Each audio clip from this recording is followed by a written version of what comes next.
What's up, everybody? My name is Brother Zach, and today I want to tell you about what it was like to run the 57th Annual JFK 50-mile race on November 23rd of this year, 2019. First, just a little bit of background on me. I introduce myself as Brother Zach because I'm actually a Franciscan friar. I'm in seminary currently at the Catholic University of America studying to be a priest. Now, this is relevant background for this because it's actually through my Franciscan community that I got into ultra running in the first place. I'm a distance runner by, background. I competed at one of the smallest Division I schools in the country. I was a very mediocre long distance runner. I struggled a lot with injury and things like that. And I really, after I graduated college, I only kept running a little bit just to stay in shape. And it wasn't really until this summer that I started to get into ultra running. And I'm so upset that it took this long to get into it because I have loved it so far. So I actually ended up running my first ultra this summer at Burning River near Cleveland, Ohio. It was a 50-miler. And it went pretty well, all things considered. I mean, I thought I had trained pretty well for it, but in the end, I probably could have done a lot more. It was a really, really hot day, probably in the low to mid 90s and humid. And you know what? When I was done, I thought that after I finished this race, I would never touch ultra running again. I thought it was kind of a one and done thing. But by the time I got to that finish line, I realized I had had so much fun over the past 11 hours that I knew I needed to do it again. And I knew that I had made so many mistakes over the course of that race that I wanted another chance just so I could fix those mistakes. I knew I could do better. So not even 2 weeks after I finished Burning River, I signed up to run another race. I signed up for JFK. I had heard a lot about it. I had read articles about it and just people recounting their experience running the race, and it sounded awesome. It just kind of sounded like it was like the Boston Marathon of 50 milers, and that was really enticing. So I signed up pretty much immediately, and like anything crazy that you do in life, you've got to bring people to do it with you. So I talked to Father Gregory, who is the friar who introduced me to ultra running in the first place, and I asked him if he wanted to do it. He was in, and then I got in touch with another one of my friends who does a lot of through hiking, long distance hiking, and ultras himself, Antonio, and he got in it on the JFK as well. So we knew we were going to have an awesome crew to run the race together. All right, so now let's get to the race. So the start time for this year's JFK was 6:30 in the morning. Now, I live about an hour and 25 minutes from the starting line, so we opted to, instead of staying in a hotel or something like that the night before the race, we opted to just go right from DC, banking on there being no traffic on a Saturday morning. It is 4:13 in the morning, and we are on our way to the starting line of the JFK 50 in Boonesboro, Maryland. Route 270 has never been this empty. That's what happens when it's 4:12 in the morning. On a Saturday. On a Saturday. Father Gregory and I ended up driving together to the race, and we got there super early. There was no traffic at all, so we got to Boonesboro High School hours before the race started, which ended up being all right because we were able to get past the lines for the bathrooms and things like that. And we just got to hang out in the gym there at the high school while we waited for the pre-race meeting to start. And while that was happening, I had a chance to just see some of the runners coming in, just feel a lot of the energy of the event. My parents showed up. My mom was my official crew, and then my dad was Father Gregory's crew, which was really cool to have both of them involved. They both crewed for me at Burning River, so they were kind of used to it at that point. And then we waited and we met up with Antonio, our friend, and his wife, Gina, who was going to be crewing for him. The pre-race meeting was short and sweet, which I know everyone was really thankful for. Were able to cover all the information real quick, and that was fantastic. Because you actually have to make about a 10-minute walk from the high school to the starting line. And the forecast for that day was supposed to be all right. There was some rain kind of on the horizon, and temperatures predicted to be in the mid-40s, which, you know, that's pretty typical for that region in late November. You're not going to get a whole lot better than that. But the morning was cold, so we were all walking down to the start, Everyone was, already a little bit anxious. You got the cold weather. It was exciting. And another thing is it was pitch black. At that point, I knew that the sun was supposed to come up pretty soon, but you start to think we're about to be on the Appalachian Trail in not too long from now. I really hope that there's some sunlight because there's nobody around here with headlamps. So that was a little bit nerve-wracking. Okay, making our way to the starting line. Yeah, we can't see anything. It's super dark right now, but we got Antonio here. We got Father Gregory. Oh yeah. We got our crew. Yeah. Gina and my parents. And we're hoping it gets a little bit brighter before we go in the woods. Otherwise, it's going to be very bad for everybody. You get to the starting line for the race, which is actually on a main street in downtown Boonesboro, which is a small little town, but with just 1,200 runners on the street, it's not that big of an area. It's just totally electric atmosphere. It was so cool because, I mean, you're surrounded by ultra runners, some of the nicest people you'd ever want to meet. And like, there's just this sense that all of us were about to just suffer together for 6 hours, 9 hours, 12 hours, whatever it's going to be, we're going to suffer together, and it is going to be awesome. So that feeling is, to me, nothing matches that. That's one of the most exciting parts of the day, waiting for that gun to go off.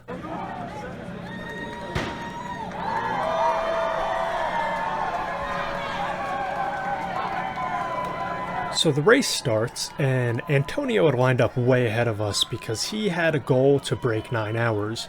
So he was a good bit ahead of us. He took off right away. Father Gregory and I were planning on running pretty conservatively for the beginning of the race. Now, the thing about the JFK is it's actually a very interesting start, very hard to prepare for, because you start by just this enormous incline. You're going from this town at the base of a ridge to the height of the ridge in maybe 2 miles, and it's along this road, and it's just kind of interesting because you got the sense, I did anyway, that not a lot of people knew exactly how they were going to tackle this. You saw people running the whole thing. You saw people kind of splitting running and walking. Some people were just in it for the walk right from the start, and it was interesting because I don't really know, even now having done it, what the right way to go about it was. I decided to just do a little bit of running and then probably a little bit more walking than running, honestly, because just so early in the race to hit a climb like that, you just don't want to burn yourself out, especially when you're going to have hours and hours and hours to make up that time. Now, I had kind of mentally broken up the race into 3 parts beforehand. First being the Appalachian Trail, the second being the C&O Canal path, which is a huge part, and then the 8.5 mile section on the rolling country roads at the end. And I kind of had anticipated going into the race that the AT section would be my favorite. It's actually the only section of the course that I had run beforehand. I had a chance to go out and just do, I don't know, like an easy 4-hour run on the AT section of the course before the race. And let me tell you, like, it was fun when I did it as a practice, but to do it for real, it was incredible. I mean, to be on that path, on that trail with, 1,000+ runners running through the woods is just an unreal experience. It was so awesome. And one of the things that was really cool for me is that I grew up in the Pocono Mountains of Pennsylvania, one of the rockiest places you could ever imagine. And so I'm used to running on these trails where you could run for an hour and your feet seem to never even touch the ground because you're just going from rock to rock to rock. That's what the AT was like. And it was just kind of cool to be so comfortable running on surface like that and just zooming past people who are having a little bit of a tougher time for that. So definitely, if you plan on doing the JFK, it will be well worth your while to do a little bit of training on rockier terrain so you can be used to that before you hit the AT section of the course.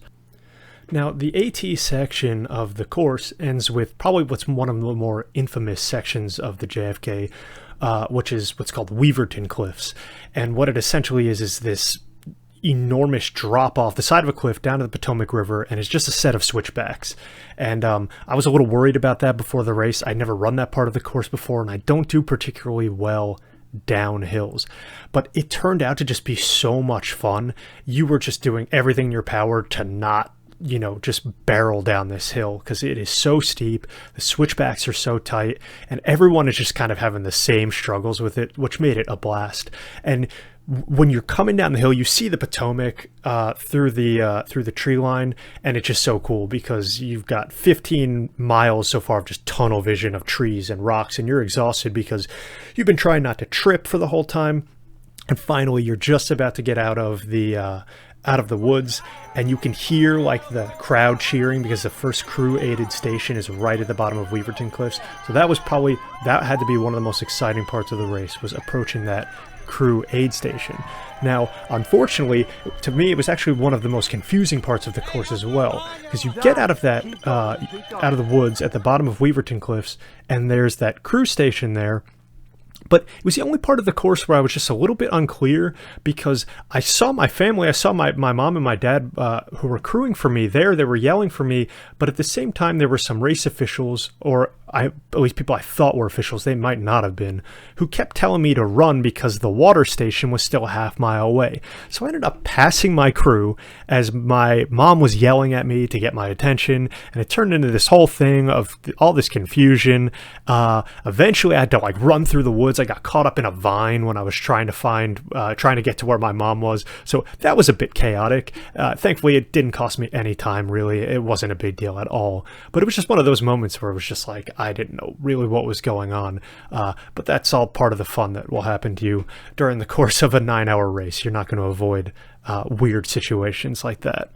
Now, the towpath section of the course actually starts out with a train crossing, which is really kind of an interesting element to a race like this, because the train passes pretty frequently. Now, it passes quickly, so you're never going to get stuck behind it for more than maybe a minute or two, but it's still kind of one of these roulette experiences where you don't know whether you're going to get stuck behind the train or not, so you just got to plan on maybe getting stuck. It's not the end of the world.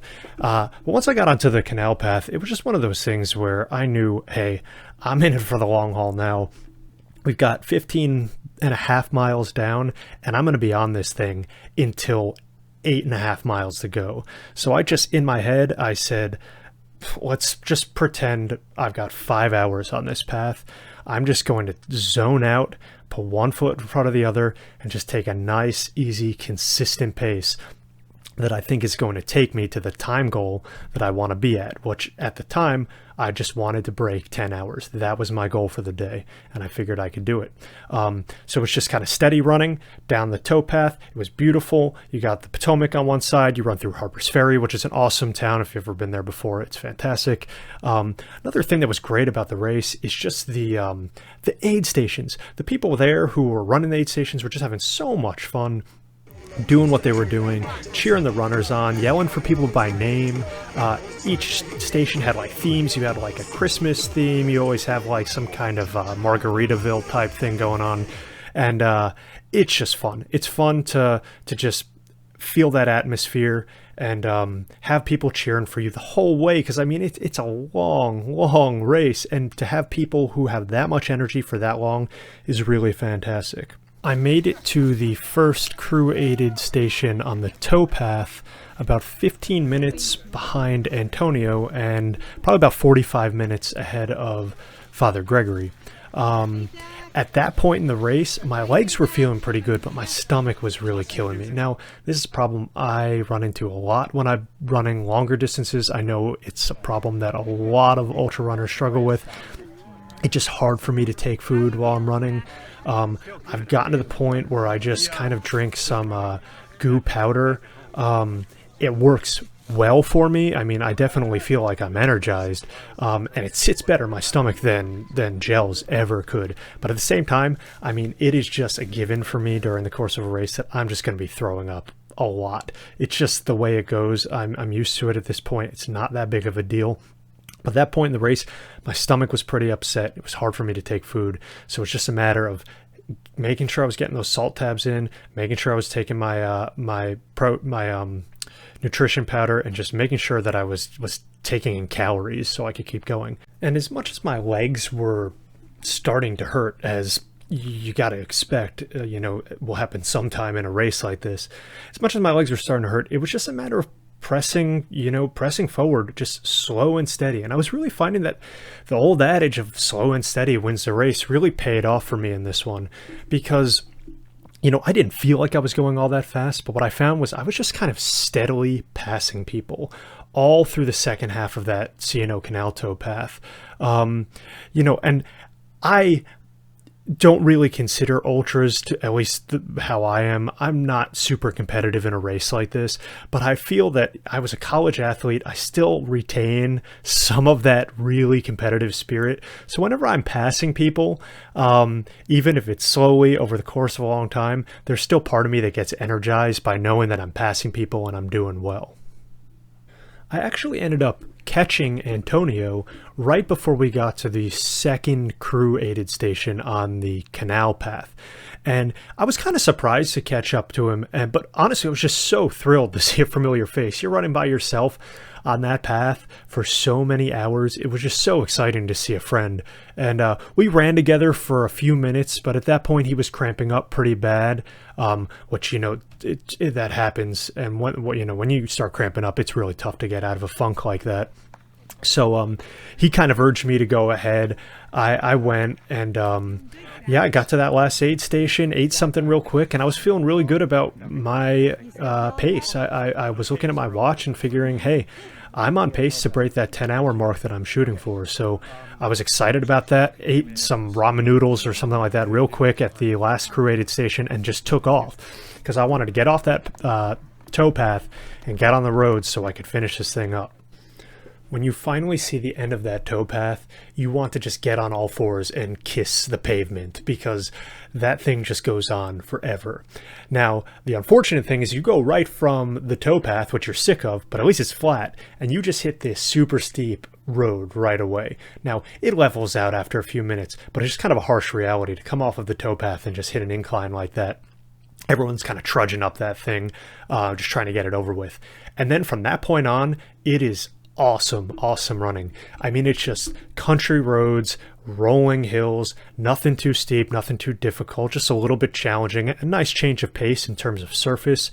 The traffic is super low, and it was just really, if there's anything I know I'm going to remember about running this race, it's those last moments, those last miles, just running those miles on that road, and just kind of the sun was starting to go down a little bit. The light was getting darker. It was just kind of this eerie feeling. There was rain coming. It was starting to rain just a little bit here and there. And it was just a really neat experience, those final miles. And the race directors do something I think it's kind of cool. It probably flips some people out, but for the final 8 miles, they actually put mile markers on the side of the road, so you can count down 8, 7, 6, 5, all the way to the finish line, which kind of psychs you out a little bit when you're getting exhausted. But it was kind of a neat thing to just, every mile you were just ticking down the miles. You knew that, by the time you got to 3 miles to go, you're like, it's just a 5K at this point. We can all get through a 5K. And then with 1 mile to go, I realized that all I needed to do to break 9:20 was to run my final mile in less than 11 minutes, which I figured I could do, but I knew it was going to hurt. My legs were completely dead. Even the slightest downhills were just excruciating at that point. But I was so close to the end, and I was really bargaining with myself. How bad do I really want to break 9:20? Is it worth it? And so I kind of just went, and as soon as you make that final turn and you can see the finish line, now it's still a bit far off, but as soon as you can see that finish line, I mean, your whole mentality changes, because you're like, that's it. That's all I got to do, is I got to get to that finish line. So the wheels turn on at that point, and it's so funny because in your mind, you're just crushing in this final, it feels like Usain Bolt 100-meter type stuff. And then when you watch the replay, my mom got this, got it on her phone of me finishing the race, and it's just like pitiful. You just see this man who's in excruciating pain trying to finish this race, just hobbling in. But in my mind, it felt pretty epic. But what an awesome experience. I mean, I finished, I saw 9:18:12 on the clock, and I was just overjoyed. That was, well beyond what I was expecting.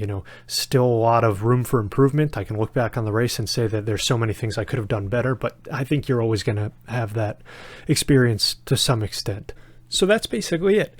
I hung out at the finish line for a little while after the race ended. Antonio finished about 15 minutes later, just looking awesome. He totally just burnt through all that pain he was in with his legs cramping and finished with a big PR. So I know that he was hoping for a little bit faster, but he had an awesome race, just a gutsy race. And then we hung out in the high school there at the finish while we waited for Father Gregory, because he was a little bit behind, and we ended up just kind of hanging out, having some soup and some hot chocolate, all the stuff that the race volunteers had ready for us, which was just, oh my gosh, so fantastic to have that stuff at the end of 9+ hours of running. It was so appreciated. And then we went outside when we figured Father Gregory was going to be coming in. We ended up judging it almost perfectly. By that point, it was dark. He came in. I know he was a little upset because before the race, he had told us that his one goal was to avoid having to wear what they call the vest of shame, which is the reflector vest that you have to wear if you hit the end of the towpath past 8 hours.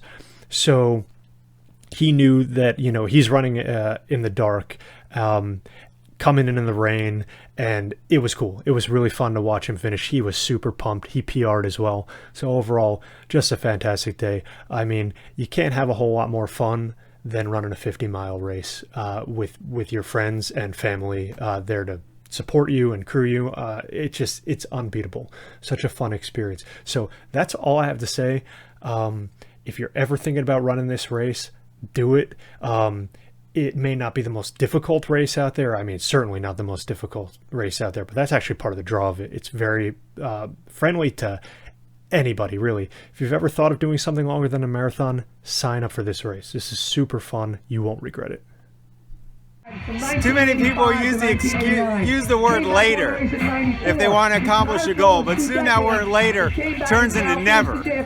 And when we set our mind and our heart to something and rely upon the grace of God, Hebrews 12 verse 1 comes true for us. Let us run with endurance the race God has set before us. Run your race of life all the way to the finish in perseverance, counting on God's grace. Amen.